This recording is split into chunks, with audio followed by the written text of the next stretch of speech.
Hello guys, what's up? I hope you are doing fine. This is me Mir Wahid and today I will be teaching you the second part of indifference Kuru.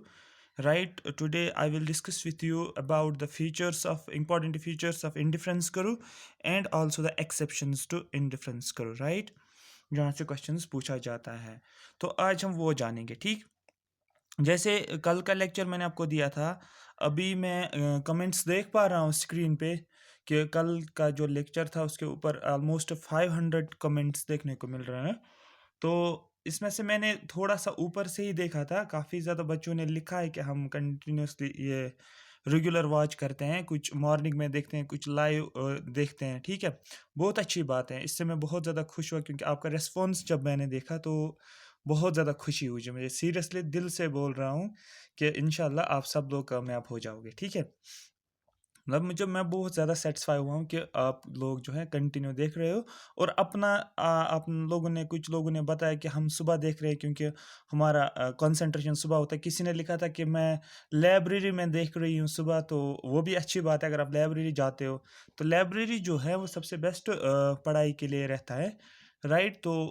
वहाँ पर खामोशी भी होती है और अच्छा एक माहौल भी होता है I suggest to all you कि आप सभी लोग जो हैं अगर पॉसिबल हैं लाइब्रेरी में जा सकते हो तो लाइब्रेरी ज्वाइन किया करो ठीक है तो अभी पूरा मैंने नहीं पढ़ा बट स्टिल थोड़ा सा मैंने ऊपर देखा था टाइम नहीं मिला मुझे लेकिन ये है कि ऑलमोस्ट ये सभी स्टूडेंट्स हैं जिन्होंने भी इसमें कल वाले लेक्चर में इंडिफरेंस करो का जो लेक्चर था कमेंट किया है कमेंट सेशन में तो उन सब को मैं क्या बोलता हूँ उसको उनके लिए मैं ग्रुप बनाऊंगा तो उनके लिए एक स्पेशल मैं थोड़ा गाइडेंस प्रोवाइड करूंगा अच्छे तरीके से कोई मसला नहीं है ठीक है अभी और भी बच्चे इसमें ऐड हो जाएंगे वो कमेंट्स में लिखेंगे तो देखेंगे कि जो इकोनॉमिक्स जो ही कंप्लीट करूंगा मैं उसके बाद मैं आपको बताऊंगा अब हम किस तरीके से आगे लेकर जाएंगे और उसी टाइम हम ग्रुप भी बना लेंगे एक और एक्स्ट्रा चीज़ ये है कि जब इकोनॉमिक्स कवर हो जाएगा तो मैं आप लोगों के साथ क्या करूंगा एक लाइव चैट मैं करूंगा सिर्फ वो 1 आवर का लाइव सेशन होगा उसमें सिर्फ मैं आपके साथ बातें ही करूंगा कि किसको कहाँ पर प्रॉब्लम आ रही है किस तरीके से पढ़ाई कर रहे हो लग रहा है कैसा फील हो रहा है कि सिलेक्शन होगी या नहीं होगी ठीक है फिर बताऊंगा मैं जितना भी उस टाइम बचेगा फिर आप लोगों को मतलब 1 1.5 महीने या 2 महीना तो मैं बताऊंगा फिर उन 2 महीनों में आपको लोगों को क्या करना है ठीक है तो एक और कमेंट मैंने देखा था कि उसमें किसी ने लिखा था कि सर मैं घर के कामों में बिजी लगता हूं तो इसलिए मुझे फिर उस टाइम नहीं देख पाता हूँ शाम को 9 बजे ये ज़रूरी नहीं कि आप शाम को 9 बजे देखो लेकिन देखते रहो कंटिन्यूअसली लेकिन जब आपने बात की है कि घर के कामों में लगे हो तो मैं ये बोल रहा हूँ घर के कामों को छोड़ो कोई भी इंपॉर्टेंट चीज़ नहीं है आपके स्टडी के बगैर अब अभी अगर आप पढ़ाई नहीं करोगे अच्छे तरीके से घर के कामों में बिजी रहोगे फिर कोई मतलब ही नहीं है लेक्चर देखना या पढ़ना क्योंकि जब सिलेक्शन ही नहीं होगी तो फिर क्या मतलब है ठीक है ना तो कोशिश करो कि घर के कामों को अवॉइड करो अपने पेरेंट्स को भी समझाओ उनको बोलो नहीं हमें ये 2 या 3 महीने दे दो हम एक भी काम नहीं करेंगे तो पूरा टाइम जो है स्टडी पे ही लगा लो कंपटीशन बहुत ज़्यादा है ठीक है तो आप खुद देख सकते हो कि लेवल कितना कंपटीशन लेवल हाई है तो आप ज़्यादा से ज़्यादा कोशिश करो कि टाइम स्पेंड करो पढ़ाई पे जहाँ से आपको अच्छा सा कंटेंट मिल रहा है मेरा अच्छा लग रहा है किसी और का भी अच्छा लग रहा है वो भी देखो ये मसला नहीं है मसला ये है कि आप अपना सिलेक्शन देख लो कि किस तरीके से हो जाएगा आप लोगों का कुछ स्टूडेंट्स ऐसे होते हैं जो पढ़ने में बहुत तेज़ होते हैं मैं उनको ये सजेस्ट करूँगा कि ज़्यादा से ज़्यादा आप लोग क्या करो कुछ एक्स्ट्रा खुद पढ़ लो ना कि हमारा वेट करें हम तो कंप्लीट वैसे भी करेंगे बट अगर फिर आप पहले ही कवर करोगे कुछ चीज़ों को फिर मेरा लेक्चर या किसी और टीचर का लेक्चर देखो वो वहाँ से रिवाइज हो जाएगा वो सबसे बेस्ट तरीका रहता है रिवाइज करने का क्योंकि आपने ऑलरेडी पढ़ा होता है तो ये है मैं चाहता हूँ कि आप सभी लोग सिलेक्ट हो जाओ ठीक है फिर आगे देखते हैं क्या हो जाएगा इंशाल्लाह इकोनॉमिक्स जब ख़त्म हो जाएगा उसी दिन हम लाइव चैट करेंगे 1 आवर का सुमित सर भी होगा और मैं भी तो फिर आप लोग अपना शेयर कर लेना किस तरीके से पढ़ाई हो रही है क्या लग रहा है कैसा फील हो रहा है पढ़ सिलेक्शन हो गया नहीं क्योंकि फ़ील करना बहुत ज़रूरी है जब तक आपको फीलिंग नहीं आएगी सिलेक्शन की तब तक बहुत मुश्किल रहता है फिर क्योंकि वो फीलिंग ही आपको आगे लेकर जाएगा क्योंकि वही आपको थोड़ा सा पुश करेगा कि नहीं मैं और पढ़ूंगा मुझे और पढ़ना है सो चलो हम स्टार्ट करते हैं यहाँ तक ठीक है चलो and thank you for all the comments जो आपने यहाँ पर मेंशन किया हुआ है मैं बहुत बहुत ज़्यादा ये हो गया हूँ खुश हो गए आपके कमेंट्स को देख कर के। नहीं, आप सीरियसली पढ़ रहे हो, ठीक है? तो इंशाल्लाह आपकी मेहनत जो है वो रंग लाएगी एक दिन, ठीक है? तो थोड़ा-सा वेट करो आप चलते रहो बस, और कुछ नहीं है। चलो हम स्टार्ट करते हैं।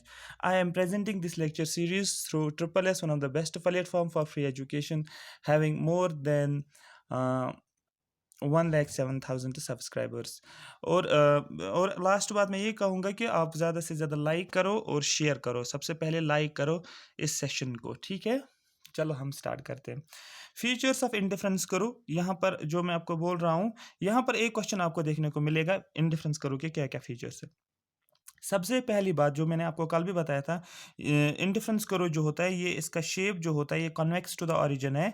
रीज़न इसका क्या है, जो डिमिनिशिंग रेट ऑफ सब्स्टिट्यूशन जो है, ठीक है, जो मैंने आपको बोला MRTS का मैंने कल बोला था, ठीक है, marginal rate of technical substitution, या MRS marginal rate of substitution, या diminishing rate of marginal substitution जो है, इसको भी आप ये भी बोल सकते हो। ये एक रीज़न बोला जाता है कि इंडिफरेंस करो क्या है, ये कॉन्वेक्स टू द ओरिजिन है, ठीक है। जब इस करो को हम ड्रा करते हैं और इस करो की तरफ देखते हैं तो हम देखते हैं ये नेगेटिवली स्लोप्ड है, ठीक है, नेगेटिवली स्लोप्ड है ये, ठीक है। तो ये कमोडिटी सेकंड है, ये कमोडिटी फर्स्ट है। यहाँ पर जब इनको इसको मैं ड्रा करूँ, ये नेगेटिवली स्लोप है, ठीक है, क्योंकि यहाँ से एक चीज़ डिक्रीज हो रहा है, दूसरा चीज़ इंक्रीज हो रहा है, तो दैट मीन्स यहाँ पर इसको हम बोलते हैं नेगेटिवली स्लोप्ड। क्वेश्चन आपको आएगा कि indifference curve is negatively sloped या पॉजिटिवली स्लोप्ड, आपको बोलना है नेगेटिवली स्लोप्ड। इसका मतलब क्या होता है, एक कमोडिटी क्या हो रही है, एक कमोडिटी जो होती है डिक्रीज होती जा रही है और दूसरी कमोडिटी जो होती है वो बढ़ती जा रही है। और पहले क्या होता है, थोड़ा सा हायर रेट से क्या होता है, सेक्रीफाइस किया जाता है, और फिर कम सेक्रीफाइस होता है, फिर लास्ट पे क्या होता है, लीस्ट सेक्रीफाइस देखने को मिल रहा है। ये हमें मार्जिनल रेट ऑफ सब्स्टिट्यूशन हमें बोलता है कि इसलिए ये करो जो है कन्वेक्स करो है टू द ओरिजिन। अगर आप देखोगे यहाँ से फिर से मैं इसी करो के ऊपर आ रहा हूँ, ठीक है, ये करो जो है ये फ्रॉम लेफ्ट टू राइट है। देखो आप लेफ्ट टू राइट ही जा रहे हो ना, लेफ्ट से आ रहे हो और कहाँ जा रहे हो, राइट की तरफ जा रहे हो, ठीक है। तो slope downwards from left to right किस साइड है, लेफ्ट से राइट तक डाउनवर्ड स्लोप है। इसका मतलब क्या होता है, it shows more of one good and less of other good. इसका मतलब ये क्या दिखा रहा है, एक गुड बढ़ता जा रहा है और दूसरा गुड जो होता है कम होता जा रहा है, ठीक है। सो द टोटल सेटिस्फेक्शन क्या रहती है, सेम रहती है। जब भी जो भी आप कॉम्बिनेशन बनाओगे इस करो के ऊपर, यहाँ पर जो भी आप कॉम्बिनेशन बनाते हो तो यहाँ पर आपको सेटिस्फेक्शन मिल रही है। जितनी भी सेटिस्फेक्शन इस पॉइंट पे मिल रही है वही आप क्या करते हो, इस पॉइंट पे आप एक कॉम्बिनेशन बनाते हो, इसी करो के ऊपर एक पॉइंट ड्रा करते हो, वहाँ पर भी वही सेटिस्फेक्शन आपको मिलती है जो यहाँ पर रहती है। तो दैट आपकी ओवरऑल सेटिस्फेक्शन जो है क्या रहती है, इस करो के ऊपर सेम रहती है, वो चेंज नहीं होती है, सेम रहती है, ठीक है, वो चेंज नहीं होती है। नेक्स्ट देखेंगे हम indifference curve. Indifference curve is convex to the point of origin, ये मैंने आपको बोला। रीजन क्या है, reason because of diminishing marginal rate of substitution, जो मैंने आपको बताया कल, MRTS भी बोल सकते हो, मार्जिनल रेट ऑफ सब्स्टिट्यूशन भी बोल सकते हो इसको, या diminishing marginal rate of substitution भी बोल सकते हो, ठीक है।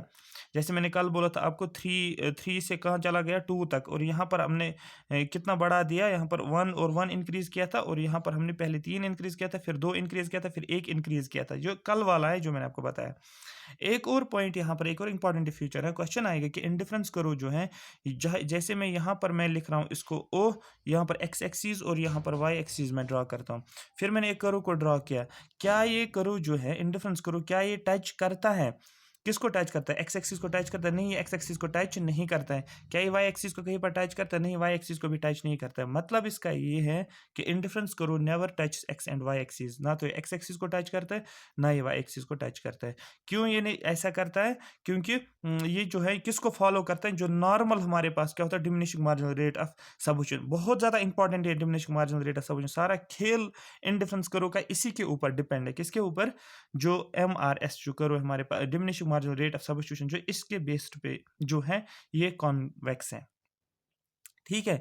आगे चलते हैं, आगे देखते हैं हम। मोर हायर आईसी करो मींस मोर सेटिस्फेक्शन, मतलब ये बोल रहा है जब हम बहुत सारे आईसी करोज को ड्रा करेंगे यहाँ पर तो ज़्यादा सेटिस्फेक्शन मिलती है। इसका मतलब क्या, जैसे मैंने यहाँ पर एक करो ड्रा किया है, आईसी करो 1, यहाँ पर दूसरा कन्वेक्स है, यहाँ पर तीसरा आईसी करो है। जितना आप ऊपर ऊपर जाते हैं, जो हायर कर्व्स होते हैं, इसकी सेटिस्फेक्शन जो होती है, यहाँ पर हायर कर्व्स पे आपको ज़्यादा सेटिस्फेक्शन मिलती है एज कम्पेयर टू जो भी करो सेकंड है, और करो सेकंड का सेटिस्फेक्शन ज़्यादा होता है एज कम्पेयर टू करो फर्स्ट से। तो यहीं पर मैंने लिखा आईसी करो में आपको सबसे हाईएस्ट सैटिस्फैक्शन मिलती है, और करो सेकंड पे उससे कम, और करो थर्ड पे जो है, करो फर्स्ट पे जो है उससे कम आपको सैटिस्फैक्शन मिलती है। तो क्वेश्चन आएगा कि जो ज़्यादा सैटिस्फैक्शन कब मिलती है, जब आप इंडिफरेंस कर्व को देखते हो। आपको बोलना है जो हायर कर्व्स होते हैं वहाँ पर ज़्यादा सैटिस्फैक्शन मिलती है as compare to lower curves. That means अगर हम सबसे ज़्यादा सैटिस्फैक्शन कर्व 3 में देखने को मिल रहा है, और सबसे कम कर्व फर्स्ट में देखने को, और बीच में से कौन सा है, कर्व सेकंड जो है यहाँ पर हमें देखने को मिल रहा है। यही मैंने लिखा है यहाँ पर, सैटिस्फैक्शन जो है ज़्यादा है कर्व थर्ड पे, और जितना हम हायर जाते हैं, और उसके बाद कर्व 2 में कम है उससे, और कर्व फर्स्ट में कम है उससे। ठीक है। अब यहाँ पर एक और पॉइंट है, IC never touch each other. जो आईसी कर्व्स जो होते हैं, जो ये मैंने दो कर्व्स को ड्रॉ किया है, जैसे यहाँ पर मैंने ये एक कर्व मैंने ड्रॉ किया, ये दूसरा कर्व, ये जो कर्व है ये इसको टच नहीं करता, इस वाले कर्व को, या थर्ड जो है सेकंड को टच नहीं करता है, मतलब क्रॉस नहीं करता या टच नहीं करता है। आ रही बात समझ? तो यहाँ पर मैंने यही लिखा, IC curve will never touch I two curve. ठीक है, जो कर्व फर्स्ट जो है सेकंड को टच नहीं करेगा, या फर्स्ट जो है ये थर्ड को टच नहीं करता, या सेकंड जो है थर्ड को टच नहीं करता है। मतलब ये कॉम्बिनेशन में दिखा रहा हूं कि ये एक दूसरे को टच नहीं करते हैं, ऐसा कभी पॉसिबल नहीं होता है। आ रही बात समझ? अब नेक्स्ट जो है, इसमें आपको ये इतना ही याद, इन फीचर्स को आपको टिप पे याद रखना है, ठीक है। लेकिन सबसे ज़्यादा इंपॉर्टेंट जो इसमें, वो मार्जिनल रेट ऑफ सब्स्टिट्यूशन जो है, diminishing rate of marginal substitution, वो इसमें इंपॉर्टेंट है, उसके बेसिस पे ये पूरा कर्व डिपेंड है। ठीक है, I C never touch intersects each other. I C जो है इंडिफरेंस कर्व जो है, ये इंटरसेक्ट भी नहीं करते हैं एक दूसरे को। ठीक है, आई होप यहाँ तक आपको ये पूरा समझ आया होगा।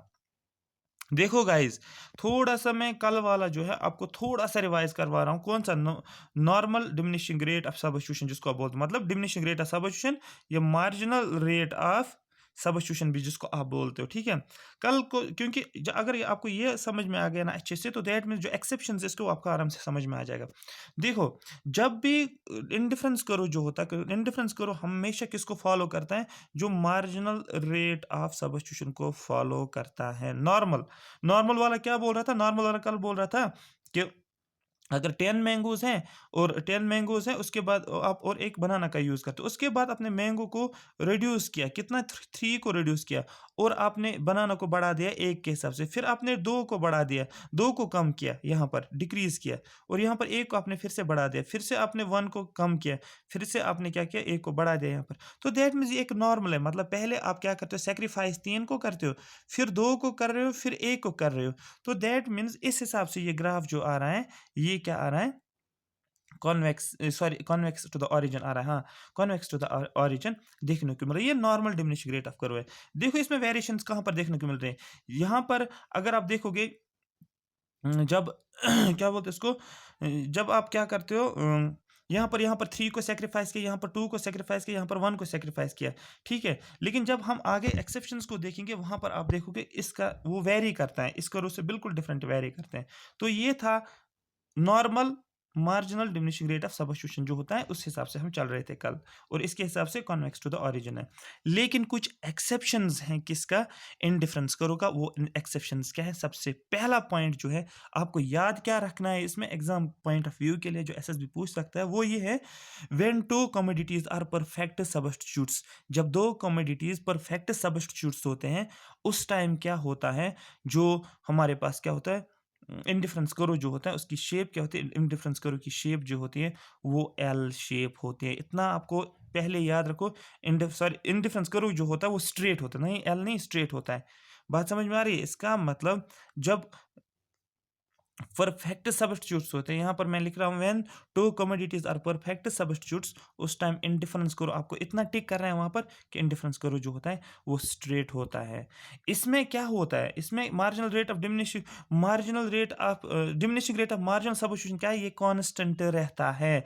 जब भी आपको क्वेश्चन आएगा कि जब diminishing rate of marginal substitution जो है, या आप बोलते हैं इसको मार्जिनल रेट ऑफ सब्स्टिट्यूशन जो है, ये कांस्टेंट होता है, तो उस टाइम इंडिफरेंस करो क्या होता है? आपको आपको बोलना इंडिफरेंस करो जो होता है स्ट्रेट होता है स्लोपिंग डाउनवर्ड्स। इसका स्लोप जो है डाउनवर्ड्स ही है, स्टीप स्लोप है, डाउनवर्ड्स है, लेकिन क्या होता है स्ट्रेट होता है। इसका मतलब समझो, ये कांस्टेंट का मतलब क्या है। अगर आप देखोगे यहाँ पर, सॉरी, अगर आप यहाँ पर देखोगे, ये बनाना, ये मैंगो कल वाले एग्जांपल है। यहाँ पर ये देखो, यहाँ पर आप 10 मैंगोज को खाते थे, यहाँ पर एक बनाना है। उसके बाद आपने इंक्रीज कितना किया, एक इंक्रीज किया आपने, लेकिन आपने कितने को सेक्रीफाइस किया, 2 को सेक्रीफाइस किया, ठीक है ना। यहाँ पर आपने फिर 2 से आप 3 चले गए, दैट मीन एक को आपने इंक्रीज किया, ठीक है, एक बनाना को आपने आपने इंक्रीज किया, और लेकिन यहाँ पर आपने सेक्रीफाइस किस किस पे किया, 2, मतलब 2 आपने फिर से सेक्रीफाइस देखने को मिल रहा है। पहली कंडीशन में 2 सेक्रीफाइस है, फिर जब आपने एक और बनाना बढ़ा दिया, 2 मैंगोज को आपने सेक्रीफाइस किया, फिर आपने एक और यहाँ पर बढ़ा दिया, यहाँ पर एक और है, 1 है, यहाँ पर एक और बढ़ा दिया, तो यहाँ पर आपने फिर से 2 को सेक्रीफाइस किया। जब आप मार्जिनल रेट ऑफ सब्स्टिट्यूशन को देखते हो तो यहाँ पर 2 2 2 और 2, तो दैट मीन्स ये क्या रहता है, एमआरएस क्या रहता है, ये कांस्टेंट रहता है। जब एमआरएस कांस्टेंट रहता है उस टाइम इंडिफरेंस करो जो होता है हमारा वो स्ट्रेट होता है। इस बात को हमेशा याद रखो। इसका मतलब जब परफेक्ट सब्स्टिट्यूट्स होते हैं तो उस टाइम क्या होता है, उस टाइम इंडिफरेंस करो स्ट्रेट होता है। कैसे स्ट्रेट होता है, आपको बोलना है स्लोपिंग डाउनवर्ड्स। यही मैंने लिखा था यहाँ पर, जब 10 था तो 1 था, फिर जब आप 8 पे चले, आपने एक बनाना को यहाँ पर बढ़ा दिया, लेकिन यहाँ पर आपने 2 को सेक्रीफाइस किया, फिर आप 3 पे चले गए, 3 एक और बनाना को बढ़ा दिया, तो यहाँ पर फिर से 2 को सेक्रीफाइस किया, फिर एक और बनाना बढ़ा दिया, यहाँ पर फिर से 2 को सेक्रीफाइस किया। जब आप इन लाइंस को जोड़ देते हो और ये ग्राफ किस तरीके से आता है, स्ट्रेट आता है, तो दैट मीन्स इसके लिए इंडिफरेंस करो क्या होता है, स्ट्रेट लाइन होती है। और ये हो गया, बाकी इंडिफरेंस करो, अगर ये पहला वाला स्ट्रेट है तो दूसरा वाला भी स्ट्रेट होगा, तीसरा वाला भी स्ट्रेट होगा, ठीक है। जो हायर इंडिफरेंस करो होते हैं आपको वहां पर क्या मिलती है, ज्यादा सेटिस्फेक्शन मिलती है। ये लिखा है the line gives the higher line, this line, मतलब जो मैंने इसको मार्क किया हुआ है, एरो डाला है, इसका मतलब ये थर्ड की बात कर रहा है, this line gives higher level of satisfaction. आ रही बात समझ में आ रही, कब होता है स्ट्रेट। क्वेश्चन आएगा कि स्ट्रेट कब होता है, इंडिफरेंस करो आपको बोलना है परफेक्ट सब्स्टिट्यूशन के टाइम पे इंडिफरेंस करो स्ट्रेट होता है। लेकिन जो नॉर्मल वाला था, अगर आपको नॉर्मल याद होगा, वहां पर क्या था, पहले 3 को सेक्रीफाइस कर रहा था, फिर 2 को सेक्रीफाइस कर रहा था, ठीक है, फिर 1 को सेक्रीफाइस कर रहा था। तो दैट मींस पहले देखो हायर सेक्रीफाइस कर रहा, 3 मैंगोज को सेक्रीफाइस कर रहा था, फिर सिर्फ 2 मैंगोज को ही सेक्रीफाइस कर रहा था, फिर एक को ही सेक्रीफाइस कर रहा था, कहां पर, जो normal marginal rate of substitution जो था वहां पर। तो तभी क्या आता था, तभी वो क्या देखने को मिल रहा था, कॉन्वेक्स टू द ऑरिजिन देखने को मिल रहा था। लेकिन यहाँ पर बराबर है, ये कांस्टेंट है, ठीक है। तो दैट मीन्स यहाँ पर जब हम ड्रा करते हैं, जब इन पॉइंट्स को मैच करते हैं, तो ये क्या देखने को मिल रहा है, ये स्ट्रेट देखने को मिल रहा है। आई होप यहाँ तक आपको समझ आया है। अगर समझ आया तो आप जल्दी से जल्दी लाइक करो, राइट, जल्दी से जल्दी लाइक करो। अब एक और क्वेश्चन है यहाँ पर जो पूछ सकते हैं, दूसरा एक्सेप्शन जो इसका वो क्या है, when two commodities are perfectly complementary, जब 2 कमोडिटीज क्या होते हैं, परफेक्ट कंप्लीमेंट्री होते हैं, ठीक है। अब ये बताऊंगा मैं आगे। इसके लिए इंडिफरेंस करो क्या होता है, आपको बोलना है एल शेप्ड इंडिफरेंस करो होता है। मोस्ट इंपॉर्टेंट पॉइंट है, इस तरह के क्वेश्चन एसएसबी पूछ सकता है कि जब 2 कमोडिटीज क्या होते हैं, परफेक्टली कंप्लीमेंट्री होता है, आपको सिर्फ इतना याद रखना एग्जाम के लिए, एल शेप होता है। और जब मैंने यहाँ पर बोला जब 2 कमोडिटीज क्या होती है, परफेक्ट सब्स्टिट्यूट्स होते हैं, तो उस टाइम क्या होता है, स्ट्रेट लाइन होती है। यहाँ पर मैंने नहीं लिखा है इसको, आप खुद लिख लेना, स्ट्रेट लाइन होते हैं। ग्राफ को देखकर आपको पता चल रहा होगा, डाउनवर्ड स्लोप होता है। लेकिन यहाँ पर क्या होता है, यहाँ पर एल शेप होता है। अब समझो इसका मतलब क्या होता है, परफेक्ट कंप्लीमेंट्री का मतलब, a complementary good is one used in conjunction with other goods और सर्विसेज। एक ऐसा गुड होता है जिसको यूज किया जाता है दूसरे गुड के साथ। अगर आप एक गुड या एक सर्विस को ले रहे हो, उसके साथ ही आप क्या करते हो, दूसरी सर्विस भी साथ लेते हो। फॉर एग्जाम्पल, आप एक गुड का यूज करते हो तो आप उसके साथ दूसरा भी लेते हो, सो दैट जो गुड ए था उसका वैल्यू वो बढ़ा रहा है, ठीक है। तो आप क्या करते हो, 2 चीजों को ले लेते हो, ठीक है।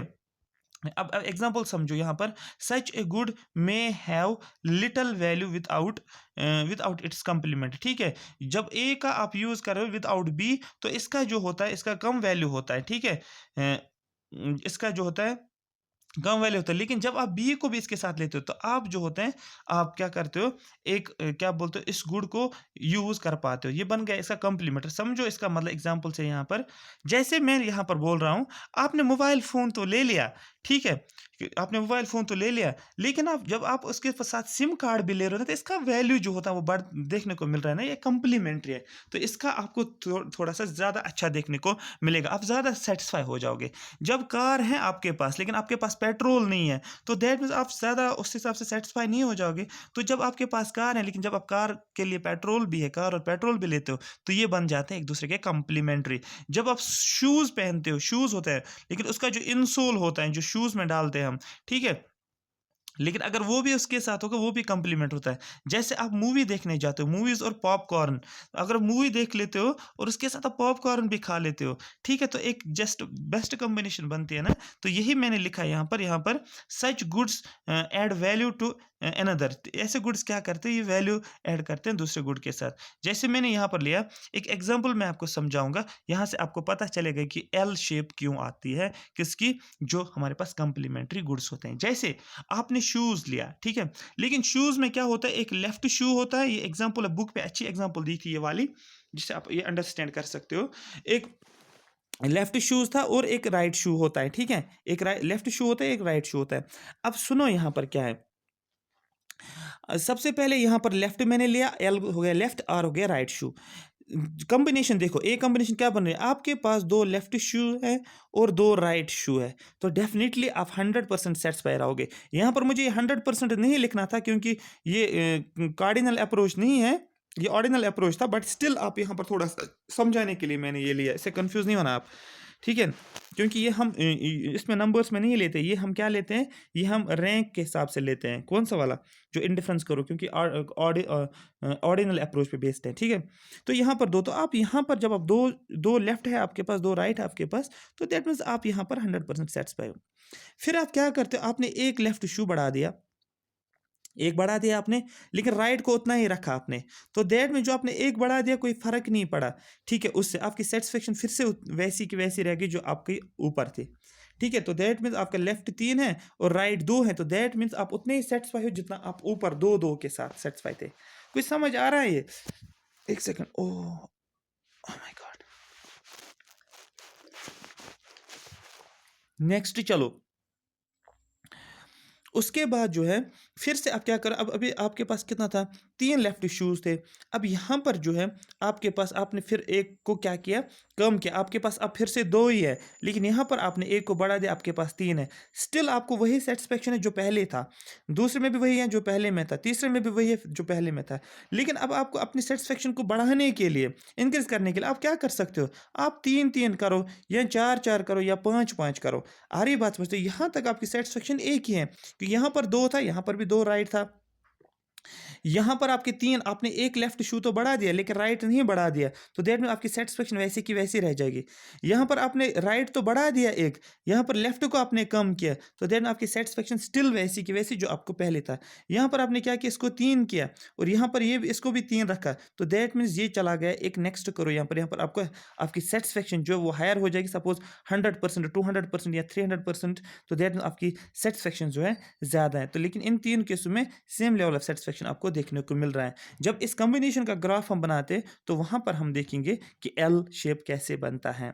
जैसे अब समझो यहाँ पर कॉम्प्लीमेंट्री गुड्स में क्या बनता है, एल शेप बनता है। अब समझो यहाँ पर मतलब क्या है, ये मैंने लिया, यहाँ पर लेफ्ट शू लिया मैंने, यहाँ पर राइट शू लिया मैंने, ये आपको समझ आया होगा, ठीक है? देखो मैंने क्या किया, मैंने किया काम, मेरे पास क्या है, सबसे पहले अगर आप देखोगे मेरे पास लेफ्ट 2 हैं और राइट 2 हैं, डेफिनेटली लेफ्ट 2 है, राइट 2 हैं। तो यहाँ पर देखो मेरे पास क्या है, यहाँ पर लिखता हूँ मैं, लेफ्ट और राइट, लेफ्ट 2 राइट 2, उसके बाद लेफ्ट 3 राइट 2, उसके बाद लेफ्ट 2 राइट 3, बस ये कॉम्बिनेशन हमें ड्रा करनी है ना। देखो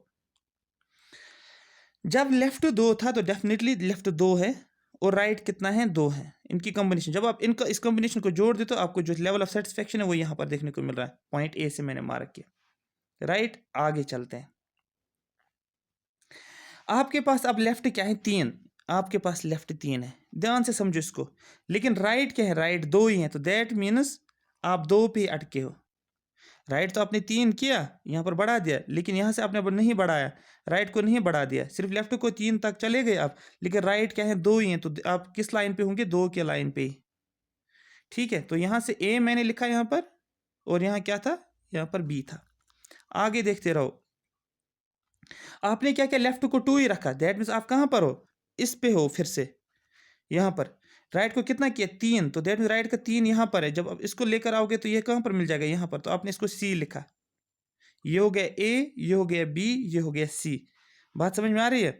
तो अब आप जब इन पॉइंट्स को जोड़ोगे ए बी सी को, तो इस लाइन को इस तरीके से आप जोड़ोगे, ये इस तरीके से आ जाएगा, ये लाइन इस तरीके से, और ये इस तरीके से चला जाएगा। जब आप देखते हो तो ये क्या आता है, एल आता है। यहाँ पर फिर से मैं बोल रहा हूँ, फिर से देखो, जब आपके पास लेफ्ट 2 था, आपके पास राइट भी 2 था, तो पॉइंट ए लिया आपने। आपके पास लेफ्ट क्या किया आपने, 3 शू लिए। अब राइट क्या किया आपने, राइट को 2 ही रखा आपने, तो दैट मीन बी पॉइंट मैंने लिया। उसके बाद आपने लेफ्ट को क्या किया, लेफ्ट को 2 ही रखा फिर से, और लेकिन राइट को आपने कितना किया, 3 किया, तो पॉइंट सी किया ड्रा। तो लेकिन जब मैं इस लाइन इन तीनों पॉइंट्स को जोड़ देता हूँ, ये 3 पॉइंट्स किस तरीके से आते हैं, एल शेप आता है। और तो दैट मीन्स कंप्लीमेंट्री गुड्स के लिए, कंप्लीमेंट्री कमोडिटीज़ के लिए क्या होता है, इंडिफरेंस करो जो होता है वो क्या होता है, एल शेप होता है। ये हो गया इंडिफरेंस करो फर्स्ट, सेकंड, थर्ड, ये आपको पता ही है।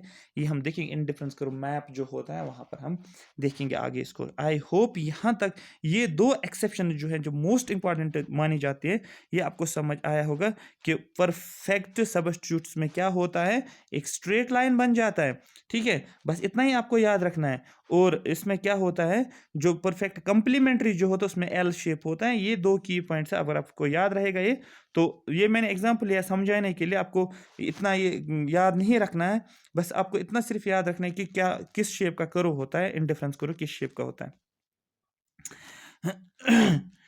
एक और है यहाँ पर जो जो मैंने लिखा है, इंडिफरेंस करो जो होता है ये कॉनकेव टू द ऑरिजिन होता है। मतलब concave to the origin, indifference curve कब कॉनकेव टू द ऑरिजिन नहीं होता है, क्योंकि ये जब मार्जिनल रेट ऑफ सब्स्टिट्यूशन जो होता है उसको फॉलो नहीं करता है। ठीक है, तो लेकिन इंडिफरेंस करो एक्चुअली जो है, अगर नॉर्मल के हिसाब से देखेंगे तो इंडिफरेंस करो हमेशा क्या रहता है, कॉन्वेक्स रहता है। लेकिन कब ये कॉनकेव हो जाता है तो वो हम देखते हैं। कॉन्वेक्स आपको पता ही है, ये इस तरीके का था, लेकिन कॉनकेव जो होता है वो इस तरीके से बन जाता है।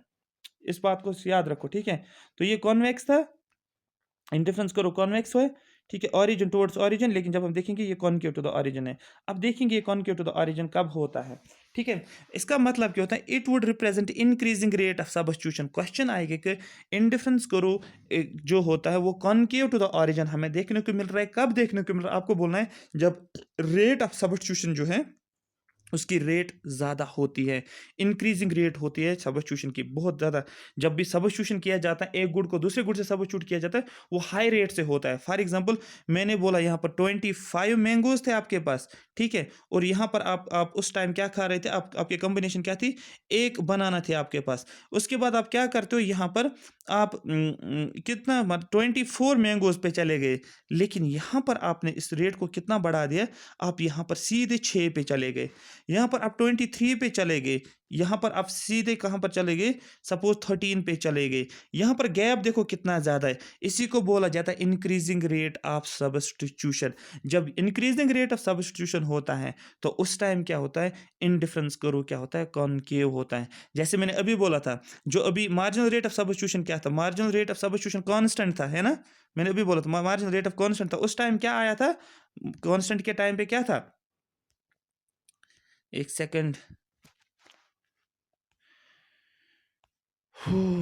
हाँ, उस टाइम क्या था, उस टाइम स्ट्रेट था, जब कॉन्स्टिट्यूशन उस टाइम स्ट्रेट था। लेकिन अभी क्या हो रहा है, रेट काफ़ी इंक्रीजिंग रेट से, margin rate of substitution increasing rate से हो रहा है, तो उस टाइम क्या आ रहा है, कॉनकेव शेप देखने को मिल रहा है। ये 2 की पॉइंट्स है, कांस्टेंट और इंक्रीजिंग रेट, इन 2 से आपको क्वेश्चन देखने को मिलेगा। बस ये मैंने आपको समझाया कैसे। It does not follow the normal diminishing marginal rate of substitution, ये फॉलो नहीं करता है। कौन, जो कॉनकेव ऑरिजिन का कर्व होता है, ये किसको फॉलो नहीं करता है, ठीक है, ये होल्ड किसको नहीं करता है, not holds good for diminishing marginal rate of substitution. जो मैंने बोला था पहले, सेक्रीफाइस होता है हाई रेट से, उसके बाद सेक्रीफाइस होता है लो रेट से, उसके बाद लीस्ट रेट से, तभी इस तरीके से कॉम्बिनेशन जो है कॉन्वेक्स बन जाता है। लेकिन यहाँ पर जो है रेट जो होता है ये बहुत हाई है, जिसकी वजह से कॉनकेव आ जाता है। ठीक है, the marginal rate of substitution of बनाना, मैंने बनाना की एग्जांपल ली है, देखो यहाँ पर मैंने बनाना लिखा, the marginal rate of substitution of banana for mango. Banana जो है हम सब्स्टिट्यूट करते हैं किसके लिए, मैंगो के लिए, वो काफ़ी ज़्यादा है। ठीक है, एज़ कम्पेयर टू मैंगो से क्या वो काफ़ी ज़्यादा रेट से, जैसे मैंने अभी एग्ज़ाम्पल बोला आपको कि ये बनाना है, ये मैंगो है, मैंगो सपोज़ 25 से उसके बाद 24 हो गया, कम हो गया, उसके बाद 23 हो गया। लेकिन एक तो कम हो रहा है, दूसरा क्या हो रहा है, दूसरे को बढ़ना है। तो यहाँ पर पहले 1 था, अब ये 6 हो गया, अब ये 13 हो गया। लेकिन हाई रेट से ये बढ़ रहा है, that is what's called as the concave to the origin. ये करो जब ड्रा हम करेंगे, ये कॉनकेव टू द ओरिजिन होता है। और यहाँ पर की पॉइंट्स पहला ये पॉइंट है यहाँ पर, जब आपको बोला जाएगा कि जब इंक्रीजिंग रेट ऑफ सब्स्टिट्यूशन जो है, रेट ऑफ सब्स्टिट्यूशन जो वो इंक्रीज हो रहा है हाई रेट के साथ, तो आपको क्या बोलना है, वो क्या बनेगा, कॉनकेव टू द ओरिजिन होता है। यहाँ पर marginal rate of substitution of banana for mangoes increases when more of banana is substituted for mangoes. यहाँ पर मैंने एक एग्जांपल लिया, आप ये समझो, यहाँ पर 20 मैंगोज थे, उसके बाद 18 मैंगोज, यहाँ पर 16, फिर 14, देखो कम रेट, यहाँ पर देखो, यहाँ पर 2-2 के हिसाब से कम होता जा रहा है, लेकिन यहाँ पर देखो बढ़ता कितना है, 1 से 6 पर चला गया, 6 से 10 पे चला गया, ठीक है। 6 पे 1 से 6 पे फिर 10 पे चला गया, फिर 13 पे चला गया, तो दैट मीन्स इसको बोला जाता है रेट ऑफ सब्स्टिट्यूशन जो है इंक्रीजिंग रेट ऑफ सब्स्टिट्यूशन है। आ रही बात समझ? तो ये आपको समझ आया होगा, ठीक है। और जब हम इस कर्व को ड्रा करते हैं, किसको, इस कॉनकेव कर्व को, तो यहाँ पर हम ये ग्राफ कैसे मिलता है, ये कॉनकेव मिलता है, ये हो गया IC1, ये हो गया 2, ये हो गया 3, और इसका जो है, ये जो है, ये क्या है, ये कॉनकेव टू द ओरिजिन है। आई होप यहाँ तक आपको ये पूरा समझ आया होगा। देखो इस लेक्चर में आपको कीवर्ड्स को कहाँ कहाँ पर फोकस करना है। सबसे पहला की पॉइंट आप याद रखोगे, क्या क्या फीचर्स हैं। सबसे पहला बोलोगे आप, ये कॉन्वेक्स ओरिजिन की तरफ है। नंबर पहला पॉइंट आपके नोट्स पे यही आना चाहिए जो आप शॉर्ट नोट्स बनाओगे। दूसरा पॉइंट आप लिखोगे, ये क्या होता है, ये डाउनवर्ड स्लोप होता है, ये भी आप लिखोगे। तीसरा क्या आप लिखोगे, ये लेफ्ट टू राइट शिफ्ट होता है, लेफ्ट टू राइट चला जाता है, डाउनवर्ड स्लोप जो होता है लेफ्ट टू राइट होता है। ये कॉन्वेक्स होता है बिकॉज ये किसको फॉलो करता है, ठीक है, मार्जिनल रेट ऑफ सब्स्टिट्यूशन को, मतलब diminishing rate of marginal substitution को फॉलो करता है। ये हो गया फीचर्स में। और एक और लिखोगे, ये इंटरसेक्ट नहीं, जो इंडिफरेंस होते हैं, ये एक दूसरे को इंटरसेक्ट नहीं करते हैं, ये भी आपको लिखना है। और दूसरा क्या लिखोगे, ये एक दूसरे को टच, ना तो एक्स एक्सिस को टच करता है, ना तो एक्स एक्सिस को टच करना, तो वाई एक्सिस को टच करता है, ये भी आपको याद रखना है। उसके बाद जो हायर इंडिफरेंस करो जो होते हैं, वो हमें हाई रेट ऑफ सब्स्टिट्यूशन देता है। फिर अगर आपको वहां पर करो दिया जाएगा कि ये करो फर्स्ट दिया है, एक सेकंड, ये करो एक, ये करो एक दिया है यहाँ पर, ये दूसरा करो, ये तीसरा करो, फिर आपको करो वहां पर सिर्फ ग्राफ दिया होगा, फिर बोला जाएगा यहाँ पर इसको 1 लिखा है, इसको 2 लिखा है, इसको 3 लिखा है। आपको बोला जाएगा कि इन 3 करो जो है, जो हमने इंडिफरेंस करो को ड्रा किया, हाई रेट ऑफ सेटिस्फेक्शन कौन देता है, आपको बोलना है करो 3 देता है। यहाँ आपको ये ऑर्डर पूछा जाएगा ऑप्शन में, ऐसे देखो कैसे पूछ सकता है वो क्वेश्चन, आपको जहन में आना चाहिए किस किस तरीके से वो क्वेश्चन पूछ सकता है। जैसे ये इंडिफरेंस करो उसने बनाए, एक क्वेश्चन एग्जाम में ही दे देगा वो इस तरीके से ग्राफ ड्रा करेगा, यहाँ पर एक, यहाँ पर दूसरा, फिर इसको लिखेगा, ये 1 है IC1, ये IC2, ये IC3। फिर बोलेगा क्वेश्चन में कि which of the following is true about the high rate of indifference करो, सबसे ज़्यादा मतलब हाई सेटिस्फेक्शन कैसे है। फिर वहाँ पर लिखा होगा कि ऑप्शन ए लिखा होगा IC1 greater than IC2 greater than IC3, ठीक है ना। बी ऑप्शन दिया होगा IC1 greater than IC3 greater than IC2।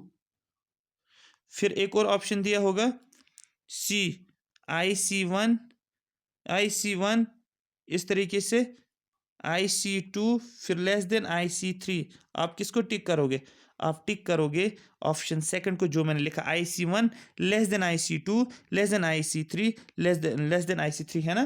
क्योंकि यह जितना आप ऊपर ऊपर जाते हो उतना आपको हाई रेट ऑफ सेटिस्फेक्शन मिलता है। इस तरीके के क्वेश्चन पूछते हैं। और अगर एक्सेप्शन भी पूछा जाएगा, फिर बोला जाएगा कि इंडिफरेंस करो बताओ, आप किसके लिए, कॉम्प्लीमेंट्री गुड्स के लिए, ठीक है, कॉम्प्लीमेंट्री गुड्स के लिए, और परफेक्टली कॉम्प्लीमेंट्री गुड्स के लिए। और दूसरा पूछा जाएगा परफेक्ट सब्स्टिट्यूशन के केस में। जब आपको परफेक्ट सब्स्टिट्यूशन दिया जाएगा, आपको बोलना है ये स्ट्रेट होता है, स्ट्रेट कैसे होता है, स्लोप स्लोपिंग डाउनवर्ड्स, ठीक है? जैसे हमारे पास डिमांड करो होता है वैसे ही। और अगर कॉम्प्लीमेंट होता है आपको बोलना ये होता है एल शेप। और फिर बोला जाएगा कि जब हाई रेट ऑफ यहाँ पर क्या होता है, जो ये स्ट्रेट होता है यहाँ पर एमआरएस क्या होता है, यहाँ पर एमआरएस होता है कांस्टेंट। और यहाँ पर बोला जाएगा आपको जब कॉनकेव होता है उस टाइम क्या होता है एमआरएस, आपको बोला एमआरएस जो होता है वो हाई रेट से बढ़ता जा रहा है।